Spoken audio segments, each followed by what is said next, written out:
ভাবা যায় যে ইব্রাহিম আলাইহিস সালাম, যাকে আমরা মুসলিম জাতির পিতা বলছি, তার বাবা ছিলেন একজন নট অনলি মূর্তি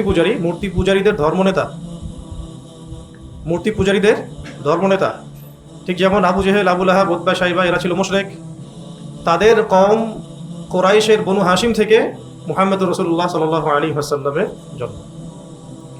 আসহাবুল কাহফের যে বাবারা ছিল, তারা ছিল ওই সময়কার বড় বড় মুশরিক কাফেরদের লিডার, তাদের সন্তান ছিল আসহাবুল কাহফ। তো যেখানে ইব্রাহিম, মানে যেখানেই শিরক সেখানে ইব্রাহিম, যেখানে আযার সেখানে কে? ইব্রাহিম। যেখানে আবু জাহেল সেখানেই মুহাম্মদ সাল্লাল্লাহু আলাইহি ওয়াসাল্লাম। যেখানেই মক্কার জাহেলিয়াত সেখানেই তাওহীদ। যেখানে যত বেশি জাহেলিয়াত সেখানে তত শক্ত মুমিনদের উত্থান হবে ইনশাআল্লাহ।